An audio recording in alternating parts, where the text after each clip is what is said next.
want to start with the opening statement before questions? Sure. Tell you what, it feels good to get a win. And it don't come easy, that's for sure. You know, despite all the turnovers and the ups and downs, the battlefield position, I mean, UMass did a phenomenal job in the first half of that ball game. And I'm just proud of our guys to show the capabilities of overcoming some adversity and finding a way to put it all together and come out the second half and win that ball game. So a lot to grow from, a lot to learn from. Boy, we have a lot of work to do.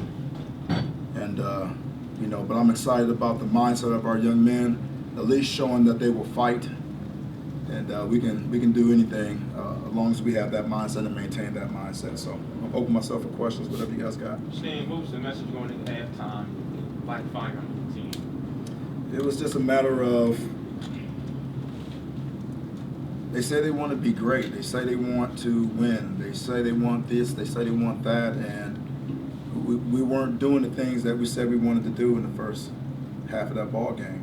You know, so it was a gut check. It was a matter of looking ourselves in the mirror and, you know, figuring out a way to do the things that we say we're going to do, and being real about it, and looking at the people next to you and finding the real purpose of getting that done. You know, and we talk about it all week about the mindset of a winner. You know, they just have this knack of just getting things done, and that's what they want to become. And at some point, they just got to figure that piece out. We just got to buckle down and get it done, regardless of what's going on around us, what's happening, what's the situation in the game, regardless of the scoreboard, all of that. You know, just buckle down and just get it done. You know, and that was the message. And you know, it wasn't anything that they hadn't heard before, but it was a gut check for us, and it was just a friendly reminder of what we said we're going to do. And it was good to see them respond the right way. And as far as mindset, was it more the same, 4th and 1, on your own 29, right? That's where it was a gut check. I think that not only that, you say, I guess Danny calls a pass, you know, again, just more. Yeah, this is, again, just having confidence in, you know, the way we go about practice and the mindset of what we say we're going to be on fourth down from time to time. And that is aggressive. And it's something about converting those 4th down and 1s, and you know, being able to run it or throw it in those situations gives us a little bit of jolt of energy that sometimes permeates through the team. And I felt great about the way our defense was playing at the time. And you know, as long as our defense plays that aggressive style of play, then I feel a lot more comfortable making decisions like that on 4th down. And that threw that EJ had to Adonicus that he dropped in there, was that kind of like a little bit of jolt of energy that finally? Yeah, that was a great play. Those two guys made a phenomenal play. Offensive line did a great job blocking for a good extended part of time, you know, extended amount of time during that play. And it's something that, you know, you'd love to see those two connect like that more frequently. Boy, EJ took some shots out there today, and, you know, they brought pressure on that play as well. And, you know, for him to be able to show the poise, deliver the ball on time, and hit it on a dime, I thought was really great to see, and something that we're going to grow from. Stan, this week, did you feel like you got a better sense of how to use EJ and Quincy together to complement each other? You know, that was something that was a halftime adjustment. You know, we were struggling to run the football, and, you know, when you have the ability to run your quarterback, it equates the numbers in the run game. The defense has to either commit to it or not, and we found a way to get Quincy in the game and be productive that way by way of running the football and throwing RPOs and things of that sort. That for today, that was exactly what we needed to do to get the ball moving offensively for us. So to say that's what it's going to look like for next week, we'll have to see what Memphis is going to bring to the table. But it was good for us it was good to see that we were able to make an adjustment like that and have success in the process of doing it. So maybe something that we grow from. And as a first-year coach, you've had every reason to just say you can bury the one on the depth chart. And since you've gotten here, you found ways to make him feel like a crucial part of the program and try to get him involved. Moving the receiver today, gave him some snaps out there. But what have you seen in him that makes you say you got to get this kid on the field? God's gift of talent, number one. I mean, again, a 6'5", you know, guy that runs a 4.4 that has natural ball skills. I mean, he can play the position. You You know, it was not like we don't have a place to put him. He adds value. He has size. He's smart. And he loves to play the game of football. So we're going to win with people like that. We're going to play him. We're going to find spots for him. And again, like anybody else, he's got to earn that right. I mean, he earned it at quarterback, and I didn't think there was any reason why he couldn't earn it at wide receiver. And he's earned his way to being productive at the wide receiver spot. So we're going to continue to grow him in that respect and see if we can get him timed up with our quarterbacks moving forward. How about EJ overcoming not just pressure, but his own mistakes, man? A couple of Absolutely. bad things. Yeah, Did he wipe those and just move on? He did. You know, that's Temple tough. That's what we do. You know, you handle adversity, and you know, we go into the game anticipating things are not going to go perfectly. You know, I think you tend to get shocked, and it's hard to overcome things when you go into the game with an unrealistic mindset of everything's going to be perfect. No, this is a game of football where what's guaranteed is setbacks, and we have to, you know, continue to grow to respond to setbacks. And the better we become at responding to those things, the closer we'll come to, you know, winning more ball games. So that's what it's going to take. Dan, what was the reason behind changing center today?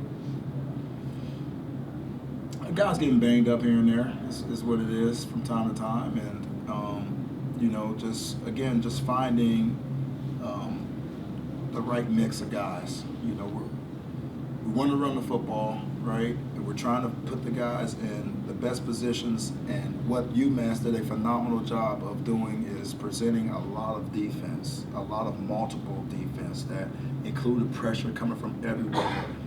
And for us, that centerpiece had to be a great communicator, had to get us in and out of issues today. And, you know, we had to put a single digit there today. And I know that's not a very common thing, and obviously we would love to have things set in place, you know, but we got to do what we got to do to win ball games. And our players understand that, and I'm proud of the fact that they're able to midstream adjust and be placed in positions where they know they have a major role to help us win ball games, and there's a lot of unselfish thought process that goes about that for our players. So I appreciate that by them for sure. How do you think the line played today? It looked like even out of time this year, like struggled with a couple of snaps, so that could just get warmed up to things, and they're still, like you said, even on some of BJ's passes, he's still taking some hits, taking some pressure there. They're still very much work in progress at this point. Well, I think we're all the whole team's a work in progress, but for sure, you know, to start off with a sack, right, and some penetration from the different looks, we had to really settle in. They were seeing a lot. To UMass's credit, I mean, they presented a lot of football out there on defense for us to handle, and I'll have to go back and really take a look at the film to see how well we handled it. It didn't look like we handled it very well, but I do believe that at some point in the game we settled down and played some pretty productive football up front. And we knew it was going to be this type of game. I don't like that it took that long for us to figure it out, but it did, and you know, to still come away with, you know, a victory.